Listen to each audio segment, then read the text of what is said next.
உங்களை வந்து சப்போர்ட் பண்ணுங்கன்னெலாம் கேட்க மாட்டேன். ஏன்னா ஆல்ரெடி நீங்கள் பயங்கரமாக சப்போர்ட் பண்ணிட்டீங்க. போன வித்த டிக்கெட்டெல்லாம் உங்களால் வந்த டிக்கெட் தான், வேறு யாரும் எனக்கு சப்போர்ட் பண்ணல. நம்பர் 1.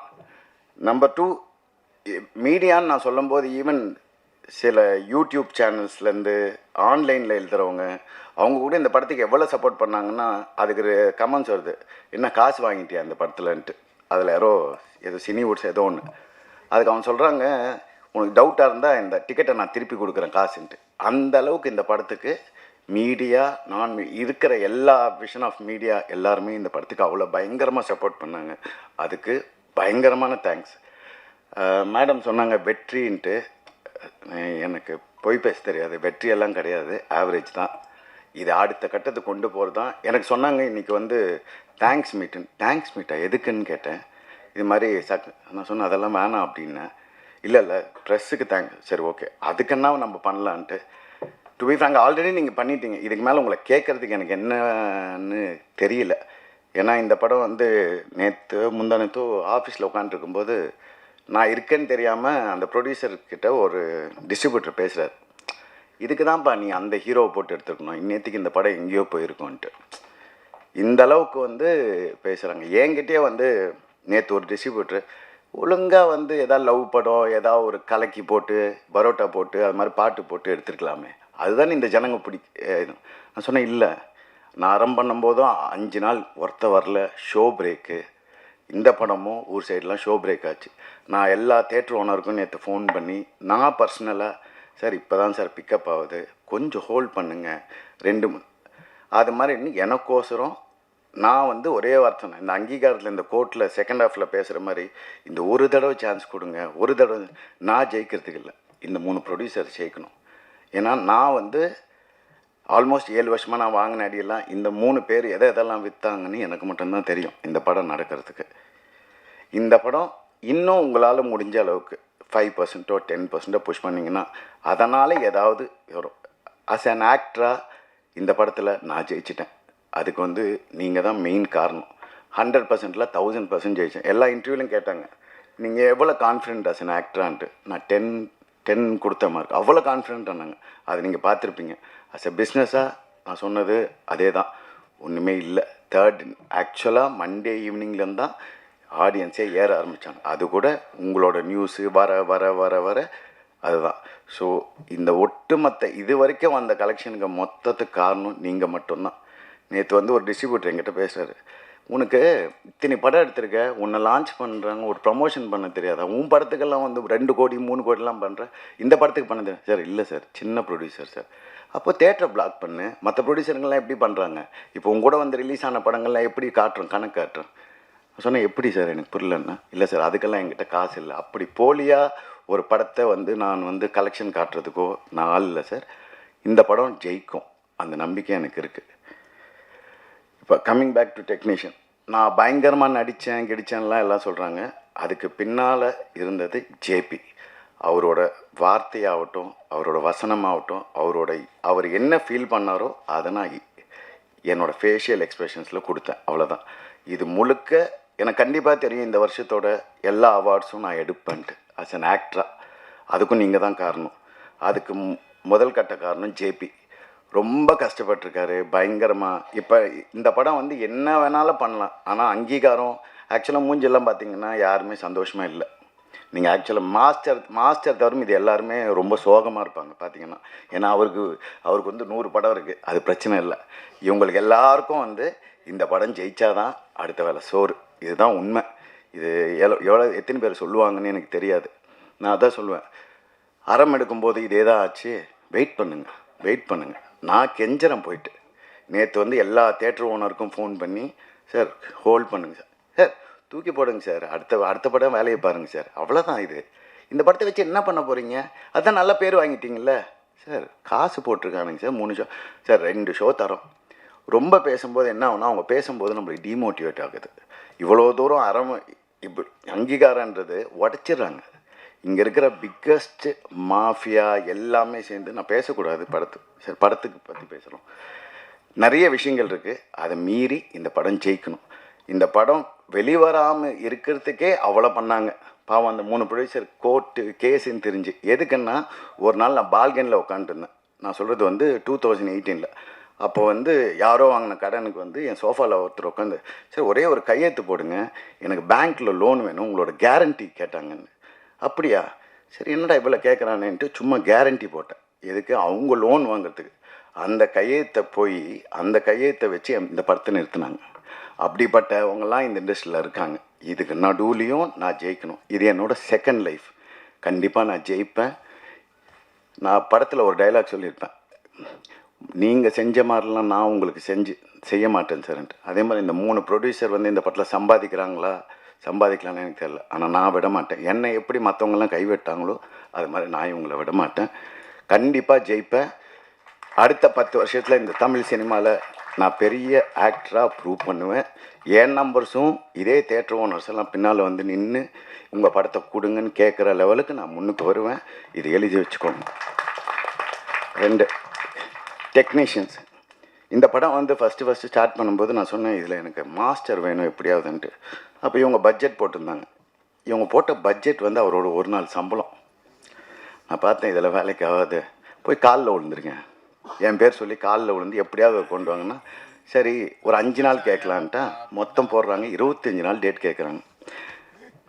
தெய்வமே மனசாட்சி இருக்கா உனக்கு அப்படின்னாரு. தெய்வமே எல்லாம் 3 பேர் ஏன் ரொம்ப நாளாக வீட்டில் இருந்தாங்கன்னா, அவங்க வீட்டிலே உட்காருது. அவரை பிடிச்சி இந்த படத்துக்கோசரம் 2 படத்தை டேட்டு விட்டார். அந்த 2 படம் காசு ப்ளஸ் என்னோட 25 நாள். கூட பிறந்தவங்கெல்லாம் நான் இப்போ யாருமே நம்புறதில்ல எனக்கு நடந்த லைஃப்பில் தான். ஆனால் அந்த ஒரு கேரக்டர் தான் வந்து நான் ஏன் தெய்வம்னு கூப்பிட்றேன்னா அதுக்கு தான். எதுக்கு பண்ணுதுன்னு எனக்கே தெரியாது, ஆனாலும் பண்ணுறாரு. இன்றைக்கி வரைக்கும் அப்படியே பண்ணிக்கிட்டு இருக்காரு என் வாழ்க்கையில். இன்னொன்று ஜிப்ரான். நான் வந்து ஜிப்ரான் மேலே ஜிப்ரான் வந்து ஒரு சாபக்கேடு தமிழ் சினிமாவுக்கு. நான் தப்பாக நினச்சிக்காதீங்க. நீங்கள்லாம் வந்து தமிழ் சினிமாலேயே இருக்கக்கூடாது. ஏன்னா அந்த ஆளுக்கு இது வரைக்கும் அங்கீகாரமே இல்லை. நான் அந்த ஆளுன்னு சொல்கிறேன்னா ரொம்ப அவ்வளோ உழைச்சிருக்காரு. ஆனால் என்ன அவர் யாராவது போய் கேசட் என்ன ஆடியோண்ணா ஜிப்ராண்ணா என்னங்க இருந்தாலும் பயங்கரமாக மியூசிக் போடுவான், ஆனால் பாட்டு எங்கெங்க? அதுதான் நான் சொல்லுவேன், நீங்களும் கலக்கி முட்டை எல்லாத்தையும் போட்டு அடிங்க, அப்போ தான் இந்த ஜனங்களுக்கு பிடிக்கும். நீங்கள் உட்காந்து பயங்கரமாக வாசித்து இதுக்கு அங்கீகாரம் கிடைக்கல. என்றைக்கு உங்களுக்கு அங்கீகாரம் கிடைக்குதோ அன்றைக்கி தான் தமிழ் சினிமா ஜெயிக்கும். எழுதி வச்சுக்கோங்க.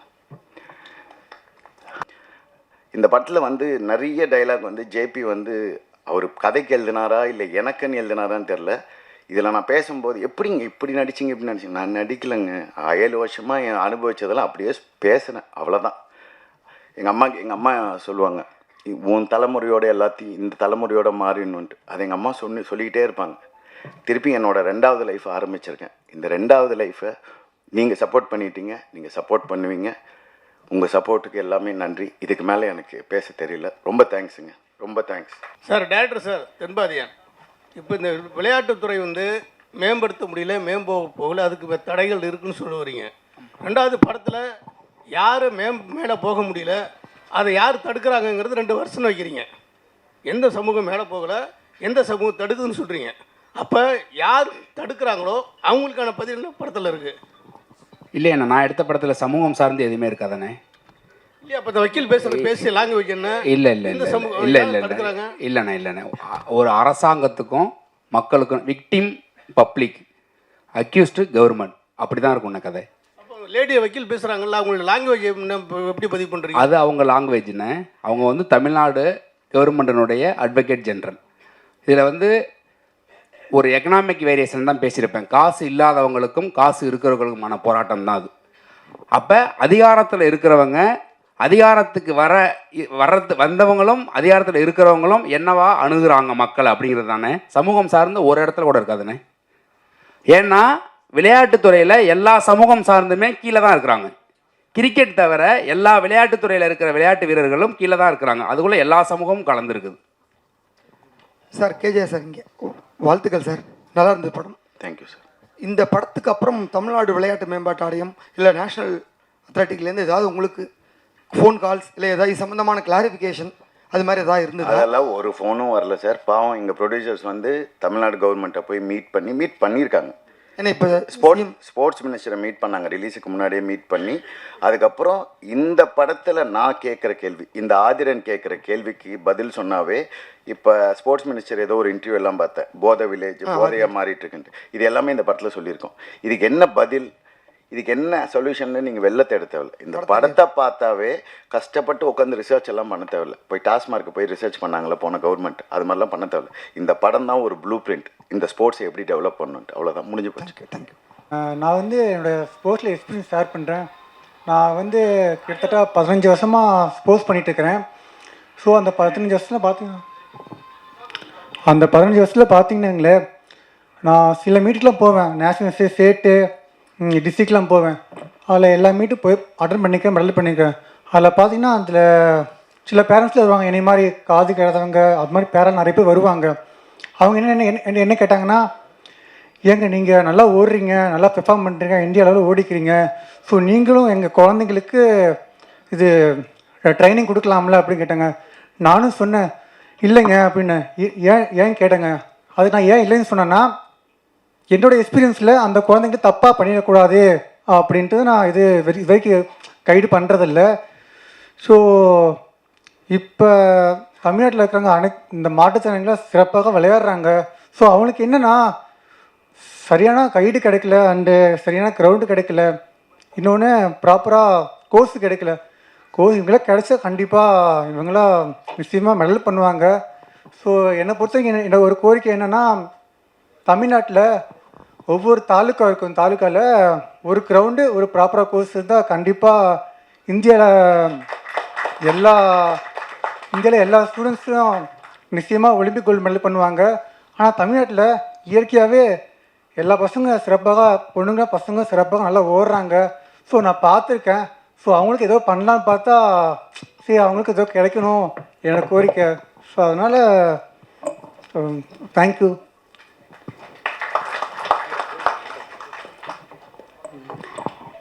Thank you Yat-sen. இந்த படத்தில் சுரேன் வந்து நடிச்சிருக்காரு, படம் பார்த்தா தெரிஞ்சிருக்கோம். சுரேன், இந்த படத்தில் வந்து என்ன சொல்கிறதுன்னு எனக்கு தெரியல. ஃபஸ்ட் டைம் எங்கள் வீட்டில் வந்து எங்கள் அம்மாவை ஃபஸ்ட் டைம் நான் சம்பாரித்து ஃபஸ்ட் டைம் எங்கள் அம்மாவுக்கு சேரீ வாங்கி கொடுத்துருக்கேன். அது ரொம்ப எனக்கு பெருமையாக இருக்குது. எங்கள் அம்மா ஃபஸ்ட்டு ஸ்க்ரீனில் என் வீட்டில் என் பேரண்ட்ஸ் எல்லாருமே கூப்பிட்டு போனேன். இந்தளவுக்கு பண்ணியிருக்கடா, நல்லா சூப்பராக பண்ணுறா அப்படின்னு சொல்லி கட்டி பிடிச்சி எல்லாருமே எழுதாங்க. இந்த வாய்ப்பு கொடுத்ததுக்கு டைரக்டர் சாருக்கு, எல்லாருக்கும் பிரசாந்த் தானே சார் கூட ரொம்ப கூட அவர் கூட நான் பண்ணதுக்கு அத்லெட்டிக்ஸ் சார் கூட ஓடின என்ன சொல்கிறதுன்னு தெரியல சார். ஃபஸ்ட் டைம் ஸ்டேஜில் பேசுகிறேன். ஆக்சுவலாக இதில் வந்து இதுக்கு வெக்கப்படணும். அவன் ஃபஸ்ட்டு அவங்க அம்மாவுக்கு புடவை வாங்கி கொடுத்தான்னா அது சினிமாவில் சம்பாரித்து வாங்கி கொடுத்துருக்கான். அப்படி இருந்துடக்கூடாது, அவன் ஸ்போர்ட்ஸில் சம்பாரித்து வாங்கி கொடுத்தான். இதுவே இந்த படத்துக்கு எக்ஸாம்பிள். அவ்வளோதான் நான் சொல்லுவேன். நான் சார் கூட இந்த படத்தில் நடித்ததுக்கு ரொம்ப நன்றி சார். ரொம்ப